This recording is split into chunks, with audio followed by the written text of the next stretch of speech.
Tenía 38 años cuando todo se rompió, aunque en realidad ya llevaba tiempo agrietado. Lo entendí demasiado tarde. Aquella noche no empezó con gritos ni con presagios, sino con un silencio raro, espeso, como si la casa respirara distinto. Nuestra casa. Nuestro dormitorio. El lugar donde durante años dormimos juntos, donde creí que la intimidad era un refugio y no un escenario. Yo había pasado el día entero discutiendo conmigo misma. Nada concreto, solo esa sensación persistente de no ser vista, de existir sin ser tocada por la atención del otro. No hablo del cuerpo, sino del alma. Cuando una mujer deja de sentirse escuchada, empieza a hablar sola. Y cuando se acostumbra a hablar sola, comete errores que luego no sabe cómo deshacer. Ellos llegaron como llegan las malas decisiones, disfrazadas de consuelo. No hubo planes, ni promesas, ni palabras grandes. Solo una tarde que se alargó, una copa que no debía servirse y una puerta que nunca debió cerrarse. En mi cabeza repetía que nada era real, que todo se detendría antes de cruzar una línea invisible. Pero las líneas, cuando se ignoran demasiado, se borran. Recuerdo el dormitorio con una claridad que duele. La luz suave, la cama perfectamente hecha horas antes, el armario con su olor familiar. Todo era demasiado conocido para convertirse en algo ajeno. Y sin embargo, en ese instante, dejé de reconocerme. No era la esposa, no era la mujer que había construido una vida. Era alguien que huía de sí misma. No escuché la puerta al principio. O tal vez no quise escucharla. El sonido fue breve, seco, definitivo. Mi marido estaba allí. No gritó. No preguntó. Sus ojos hicieron todo el trabajo. Hay miradas que no necesitan palabras porque ya contienen el final de una historia. El tiempo se congeló. Nadie se movió. Yo sentí vergüenza, pero no esa que se muestra, sino la que quema por dentro, la que te deja sin aire. Él miró el cuarto como si fuera un lugar extraño, como si nunca hubiera dormido allí. Luego me miró a mí.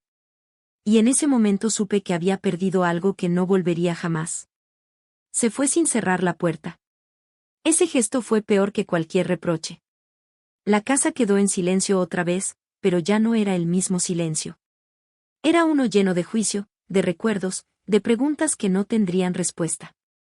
Esa noche no dormí. Tampoco lloré.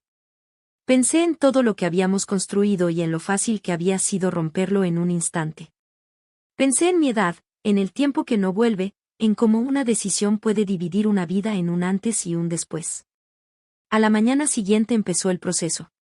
No solo el legal, sino el interno. El de aceptar que el divorcio no comienza con papeles, sino con una mirada que deja de reconocerte. Y supe que esta historia no había terminado aún, que lo más difícil estaba por venir, porque vivir con las consecuencias es siempre más duro que cometer el error. Los días siguientes se volvieron extrañamente ordenados, como si la vida intentara fingir normalidad mientras todo por dentro se desmoronaba. Él ya no dormía en casa. No hizo falta discutirlo. Su ausencia ocupaba más espacio que su presencia. Cada objeto parecía mirarme con reproche, su taza favorita, el sillón donde leía, el abrigo colgado detrás de la puerta. Yo caminaba entre esos restos como quien recorre una casa después de un incendio, tocando paredes que aún están calientes. El proceso legal empezó rápido, casi con frialdad. Firmas, citas, palabras técnicas que intentaban poner estructura al dolor. Pero el verdadero juicio ocurría cada noche, cuando me quedaba sola con mis pensamientos.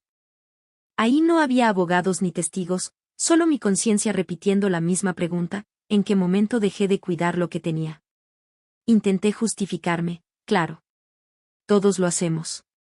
Me decía que estaba cansada, que él también se había alejado, que la rutina nos había vuelto invisibles el uno para el otro. Pero esas explicaciones duraban poco. La verdad se imponía con una claridad cruel, nada de eso me obligó a cruzar ese límite. La decisión fue mía. Y asumirlo fue más doloroso que perderlo. Hubo conversaciones que nunca imaginé tener. Miradas de familiares que mezclaban preocupación y decepción. Amigos que no sabían qué decir y preferían callar. A cierta edad, la gente no juzga en voz alta, pero lo hace con silencios. Y esos silencios pesan más que cualquier reproche. Empecé a notar algo aún más inquietante, yo misma me miraba distinto. La mujer segura, la esposa responsable, la persona en la que confiaban, todo eso se había resquebrajado. Me descubrí dudando de mis propias decisiones más simples. Elegir qué comer, a dónde ir, con quién hablar. Como si hubiera perdido el derecho a confiar en mí. Una tarde entré al dormitorio por primera vez desde aquella noche. Lo hice despacio, casi con miedo. La cama estaba hecha, intocable. Me senté en el borde y sentí una tristeza profunda, no por el acto en sí, sino por lo que simbolizaba. Ese cuarto había sido testigo de nuestra vida, de risas, de planes, de silencios compartidos. Ahora solo guardaba el eco de una mirada que lo cambió todo. Pensé en él más de lo que admitiría en público. En cómo habría sido su dolor, su humillación, su rabia contenida. No me escribió, no me llamó. Ese silencio suyo era un castigo más severo que cualquier palabra. Me obligaba a enfrentarme a mí misma sin distracciones. Con el paso de las semanas entendí algo incómodo, no solo estaba perdiendo un matrimonio, estaba perdiendo la versión de mí que creía conocer. Y quizá ese era el precio real. No el divorcio, no la soledad, sino la obligación de reconstruirme desde una verdad que no me gustaba.